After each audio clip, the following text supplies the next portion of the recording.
Tantor Audio, a division of Recorded Books, presents Birthday Pie Burial by Diana Dumont, narrated by Elise Arsenault.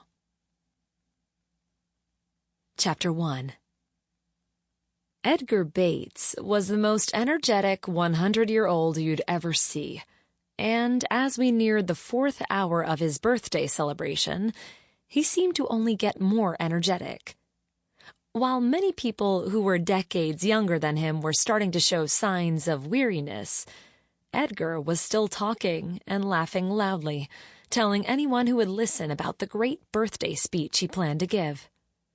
I heard everything he said from my vantage point behind the dessert table, where I'd been stationed to make sure that only adults ate my boozy pies. I owned the Drunken Pie Cafe in downtown Sunshine Springs, where I served both alcoholic and non-alcoholic pies. For Edgar's grand 100th birthday celebration, the mayor had asked me to provide a smorgasbord of both types of pies. I had happily obliged, and my pies had been one of the more popular desserts at the party. Right now, all that remained was apple bourbon pie, rhubarb rum pie, and one slice of lemon vodka pie. My Dalmatian, Sprinkles, sat at my feet in a huff. I knew he'd been hoping for a slice of pie at the end of the celebration, but I refused to feed him alcoholic pie. Since all the non-alcoholic pies were gone, Sprinkles wasn't going to be getting any treats tonight. I reached down to scratch him affectionately behind his spotted ears. "Don't worry, boy. I'll be sure to save you a nice big slice of pie from the cafe tomorrow." Sprinkles barely raised his eyes to look at me. He wasn't appeased by this promise, but there wasn't much I could do to cheer him up at the moment. I couldn't magically make another pie appear out of thin air. "Sunshine Springs has never heard a speech like the one I'm going to give them." Edgar suddenly bellowed at the top of his lungs, drawing my attention away from Sprinkles. Edgar waved his right hand in the air wildly, at the same time that I swatted away the right hand of a teenage boy who was trying to steal the last slice of lemon vodka pie. The boy made a face at me, just as Peter Bates, Edgar's son, made a face at his father. "Okay, Dad, come on. Everyone gets it. You're America's next great orator. But we don't have time for your rambling speech at the moment. The fireworks show is about to start, and you don't want to miss the fireworks being set off in your honor. Do you?" Peter pushed Edgar's wheelchair toward the front of the large grassy lawn. Many people had already spread out picnic blankets to sit on while they watched the upcoming fireworks show, and Edgar greeted them loudly as Peter pushed him along. Beside me, my best friend Molly laughed. "Looks like Peter is the party pooper at his dad's own 100th birthday party," Molly observed. "Not surprising," a deep male voice said from behind me. I spun around to see that Sheriff Mitchell McCoy, known to everyone in Sunshine Springs simply as Mitch, had arrived at the dessert table. He gave Sprinkles a good rub behind the ears, then grabbed a plate and loaded it with 2 slices of rhubarb rum pie. "Why is it not surprising?" I asked. "Is Peter not a big fan of his dad?" Mitch smirked. "Not really. Not since his dad started dating a 30-year-old blonde bombshell." Molly spit out the sip of lemonade she'd just taken. "Edgar is dating a 30-year-old? That's a 70-year difference. She could be his great-granddaughter." Mitch shrugged. "Well, look at you, Molly. You've got some good math skills." I rolled my eyes at Mitch as Molly punched him soundly in the upper arm. "I'll tell you who has good math skills," I said. "Edgar's 30-year-old blonde bombshell. I'm sure she's run the numbers and realized that squeezing her way into Edgar's will is sure to bring a huge increase to her bank account balance." Mitch pointed a finger at me and winked. "Bingo. And Peter isn't too bad at math either. He realizes that every dollar his father leaves to Tabitha instead of him is one less dollar in his own bank account once his father's will is probated. Mitch swallowed a huge bite of pie, and I wondered how he managed to stay so fit and muscular when he was always eating so much junk. Every time I saw him, he was either downing one of my sugary, boozy pies, or he was stuffing his face with chocolate croissants from the Morning Brew Cafe, another Sunshine Springs hotspot. "Speaking of blonde bombshells," Molly said, "I'm assuming this must be Edgar's new flame heading toward us right now." I followed Molly's gaze and saw a tall, skinny blonde with a Barbie-sized chest heading toward us. The woman teetered precariously in a pair of sky-high heels, and I wondered how many little holes those heels had put in the grassy lawn she'd just come from. "Yup," Mitch said, chewing around another bite of pie. "That's Tabitha, all right. Tabitha Miller. Just the woman Edgar was waiting for over the last 100 years. Tabitha approached the dessert table, wringing her hands anxiously. "Thank goodness, Peter is finally gone. I've been wanting to come by here and get some booze, but I can't stand to be within 50 feet of that horrid man." She glanced down at the slice of lemon vodka pie. "Do you have any straight-up vodka? I'm sure your pies are delicious, but I really just want the vodka. Adding pie to my liquor only adds unnecessary calories." Beside me, I heard Mitch snort with laughter. I gave him a good hard kick in the shin and smiled politely back at Tabitha. "I'm sorry, I only have boozy pies, not straight-up booze. You might want to head over to the Sunshine Springs winery table. Theo has a large sampling of his best wines, and they're completely separate from any sugary pie." I glanced over at the Sunshine Springs winery table, and Theo Russo, the winery's owner, caught my eye. He grinned at me and waved. I waved back, admiring the way his tanned skin glowed in the soft light of the street lamp positioned right above his table. I wondered for the umpteenth time whether I had been a fool to decline Theo when he asked me to come to this party as his date. I'd told him that I wasn't ready for a new relationship, and that was true. I'd just been through a nasty divorce, and my heart needed time to heal. But looking at him now, I had the strange, panicky feeling that some other woman was going to snatch him up before I had the chance to take him up on his offer to date me. A loud sigh from Tabitha brought me back to the present moment. "Never mind then. I'll just skip all of the calories altogether. Edgar has some excellent whiskey back at the house. I'll just drink some of that when this party is finally over and I can go home. For now, I'm going to go hide out in the bathroom and freshen up my makeup." Molly frowned.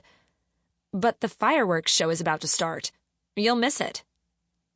Tabitha waved her hand in annoyance, as though swatting away a persistent fly. "I can't stand fireworks. They're so loud. And what's so exciting about a bunch of explosions in the sky? I really don't understand why anyone over the age of 10 would waste time watching that nonsense." She sauntered off toward the bathroom in a huff, and I arched an eyebrow as I watched her go. Looks like Peter isn't the only party pooper. "Speak of the devil," Mitch said. I looked up to see that Peter was walking back toward the dessert table at a rapid pace. He was now wearing a bright orange baseball cap that made him look like he was setting off for work at a construction zone. I resisted the urge to roll my eyes. He looked ridiculous in that hat.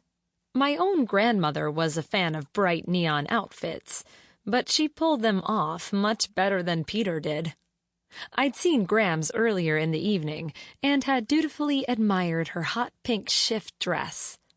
A month ago, that dress would have matched her neon pink hair, but Grams had recently changed her hair color from hot pink to lime green. I was sure that within the next month it would change again. Perhaps to electric purple? I think I finally got my old man to settle down for a bit, Peter said as he grabbed the slice of lemon vodka pie that Tabitha had declined just a minute ago. He took a huge bite and chewed for a moment, shaking his head in annoyance as he did. I keep telling Dad that no one wants to hear an old man rant, but he's insisting on giving his speech once the fireworks are done. Beside me, Molly shrugged. "Give the old man a break," she said. "If anyone deserves a chance to rant, it's someone who's made it to their 100th birthday party. Odds are good that your father won't have many more opportunities to rant in his lifetime." Peter scowled. "Fine by me. Trust me, if you have to listen to him rant later, you'll understand why I've been trying to convince him not to give a speech." Peter shoved the other half of the pie into his mouth. Then, in a voice muffled by all that pie, he mumbled something about going to check that everything was in order for the fireworks display. I shook my head in disgust as he rushed off. Honestly, I don't blame Edgar if he writes Peter out of the will. You'd think that his own son would be a little more accommodating of him at his 100th birthday party. "You'd think," Mitch said as he wiped the last crumbs of pie from his face. "But it's not that surprising, really. Peter has always been a bit sour toward his dad, and it's gotten worse as time goes on. Peter used to at least make an attempt to act polite, but a couple years ago when Peter's business really took off and he made his own fortune, he started treating his father with more and more disrespect. Now that Peter is wealthy in his own right, I guess he doesn't feel quite as much pressure to avoid being written out of his father's will. Of course, that doesn't stop him from complaining incessantly about Tabitha and how she's trying to swoop in and steal the family fortune." "What a mess," Molly mused. But before any of us could say anything else, another Sunshine Springs resident was approaching the dessert table. I recognized Belinda Simmons as one of the employees down at the Morning Brew Cafe. When she was selling chocolate croissants, Belinda always had a big smile on her face, but right now, she looked quite unhappy. "Is everything all right?" I asked. She glanced over her shoulder nervously before looking back at me with a strained expression on her face. Yes, she said hurriedly. "Everything's fine. I just need to go check on something quickly." Before anyone could say anything else to her, she ran off into the shadows. "What's the matter with her?" Molly asked. "She probably got in another fight with her husband," Mitch said. "Every time I've seen Frank and her together lately, they're at each other's throats. It's sad, really. They've been married for 20 years and have always seemed so happy together until now. Hopefully they work out whatever issue they have going on." I didn't say anything. After the awful divorce I'd just gone through, I didn't exactly feel hopeful when I heard about people struggling in their marriages. Thankfully, the first round of fireworks started just then, and I didn't feel the need to say anything else. Molly, Mitch, and I turned our gazes toward the sky and watched as brilliant shades of red, blue, orange, and green lit up the darkness. The city had really gone all out in organizing this party for its oldest citizen. The fireworks show we were watching rivaled the best Independence Day fireworks I'd ever seen. Out across the grassy lawn, the rest of Sunshine Springs' citizens seemed just as enthralled. Everyone's heads were turned upward toward the sky as the brilliant display continued. When the grand finale finally came, I felt my heart swell with pride. I felt so lucky to be part of this town.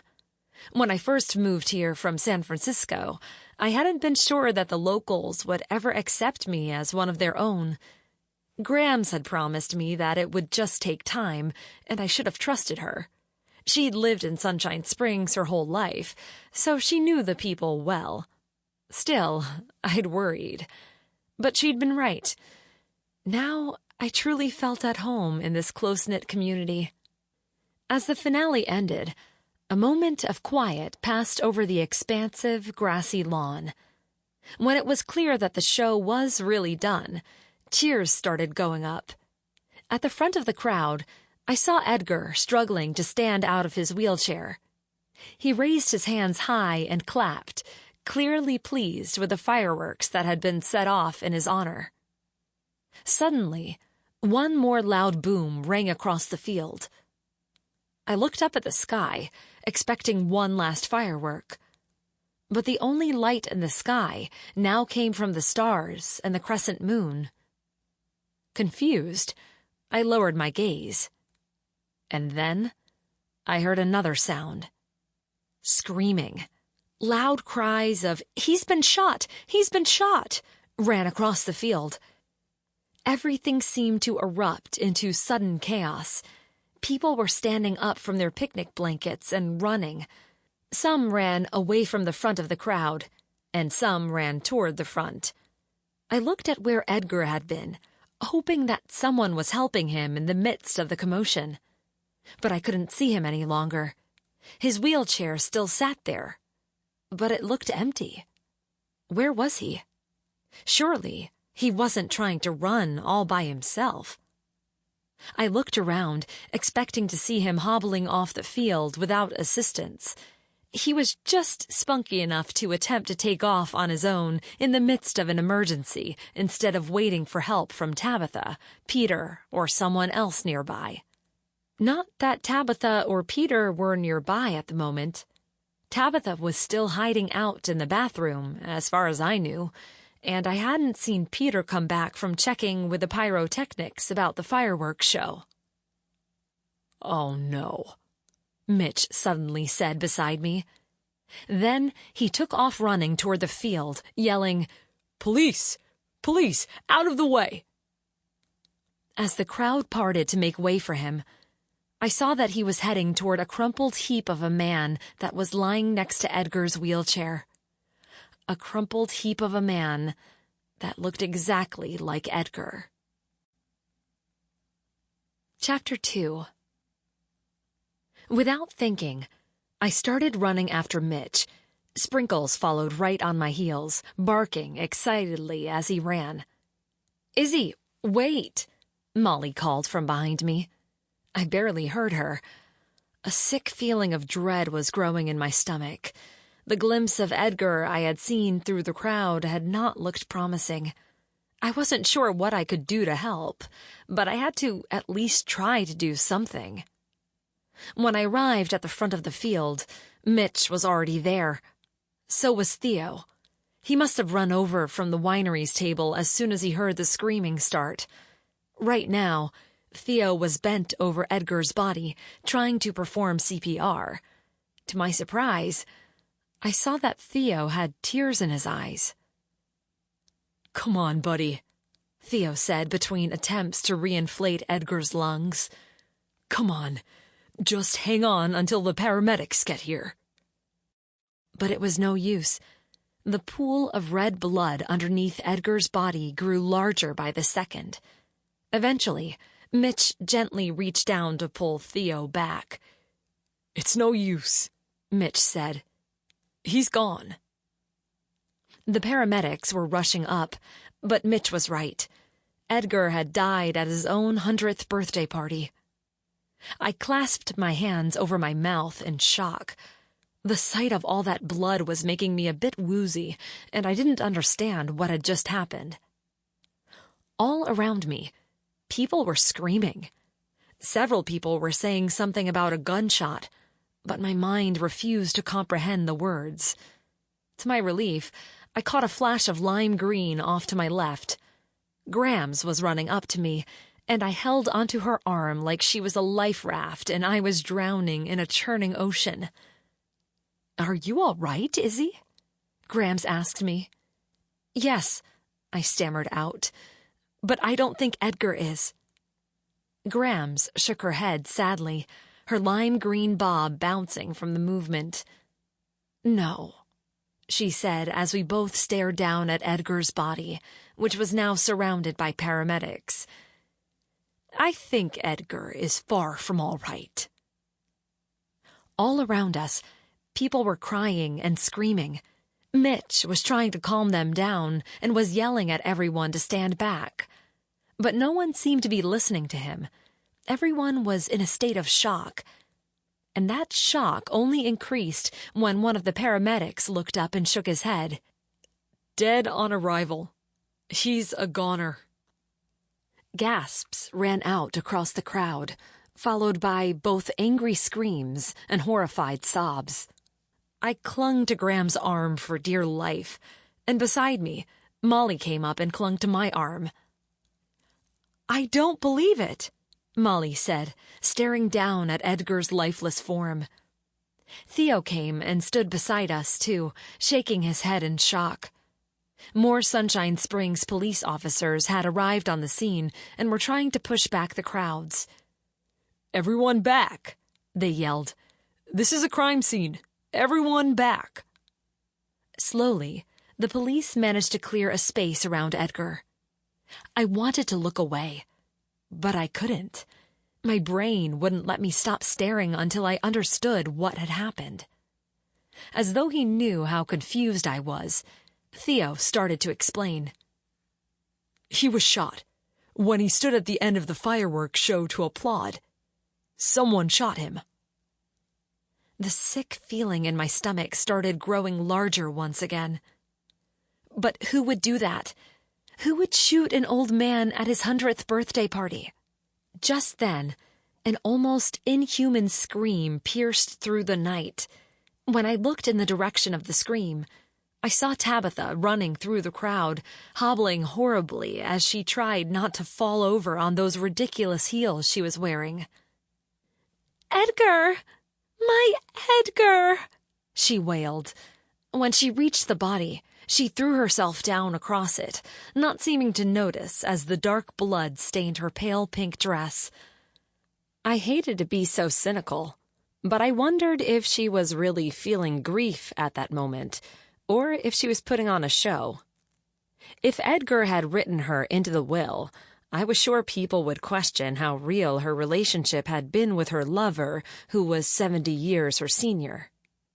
But, real or not, Tabitha wasn't the only one putting on a display of grief.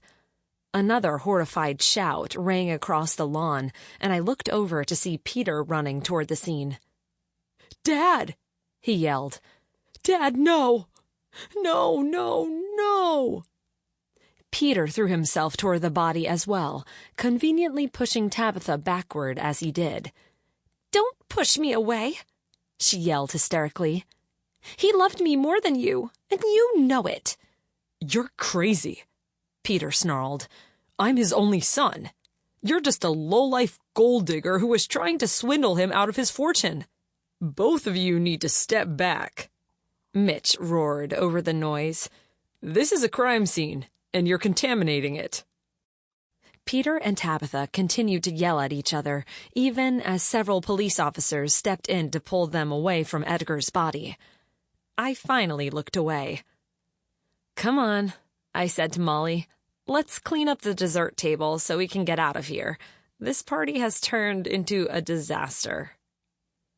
Grams and Molly followed me as I made my way back toward the dessert table. Grams kept shaking her head and clucking her tongue, asking over and over who would do this. Molly and I remained silent. I didn't know who could possibly be horrible enough to shoot a 100-year-old man, but it hadn't escaped my notice that Peter and Tabitha had both been gone from the field during the fireworks show. Peter hadn't seemed too happy with his father, but would he actually shoot him? And Tabitha likely stood to gain from Edgar's death, but would she have risked losing her chance at Edgar's fortune by murdering him? She didn't seem to be the most intelligent person I'd ever met, but she'd have to be really dumb to murder a man who was going to probably die soon anyway. None of this made sense, But I didn't think that standing around listening to the town's citizens discussing it in hushed tones was going to help me make any more sense out of it tonight. I just wanted to clean up my portion of the dessert table and get out of there. I hurriedly started stacking the empty pie dishes, and within minutes I was ready to go. I bid Molly and Grams good night, promising to see them soon.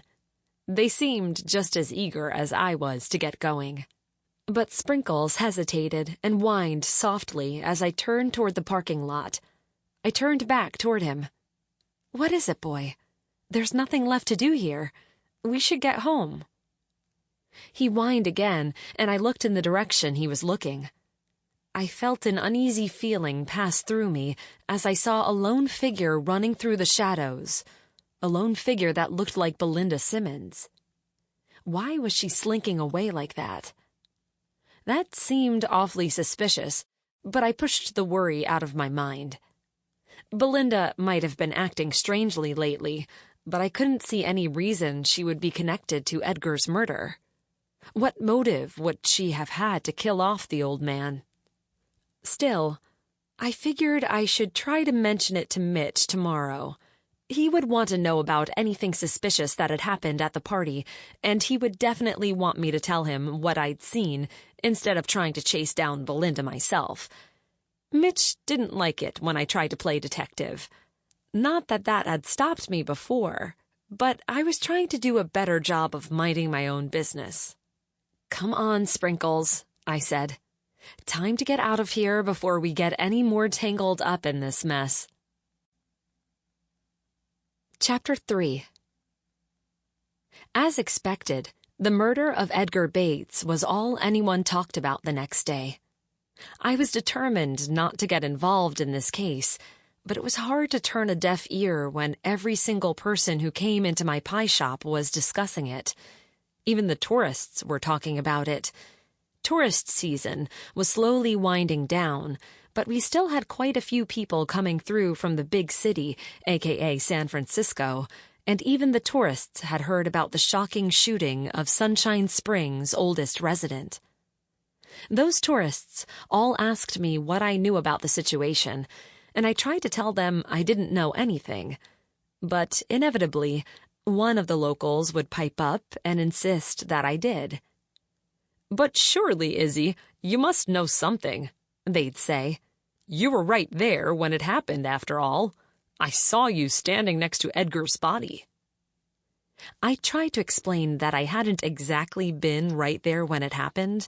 I had actually been quite far away when the gunshot went off. But I had run over quickly to the scene of the crime, so everyone thought I had been there when Edgar toppled over. I didn't know any more than the next guy, and that was fine with me. Not too long ago, I had been involved in solving another murder here in Sunshine Springs. That had been enough for me.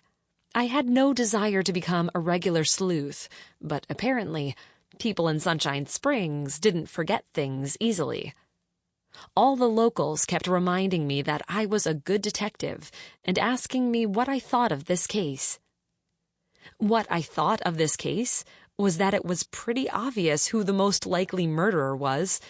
As far as I knew, the only people in town who hadn't been on the grass or at the nearby food tables when the gunshot went off were Peter, Tabitha, and possibly Belinda. Belinda had no motive to kill an old man, and I couldn't imagine that Peter would want to kill his own father, especially if he was currently not sure whether he was listed in the will or not. Most likely, he would have wanted to wait until his father's little fling with Tabitha wore off before seeing his father die. That left Tabitha as the most likely suspect. While she didn't exactly strike me as the type who would know how to use a gun, who was to say that she wasn't just acting like a dumb blonde to fool everyone? Perhaps she had gotten nervous and wanted to make sure Edgar died while still in love with her. That way, her bank balance would benefit from her time suffering as the girlfriend of a 100-year-old man. And honestly, could it really have been anything other than suffering? Even after my nasty divorce, I wasn't one to begrudge someone true love, but I didn't know anyone who would take a relationship between a 100-year-old and a 30-year-old seriously. It must have been a bit torturous for Tabitha. But I guess people could endure quite a bit when... Sample complete. Ready to continue?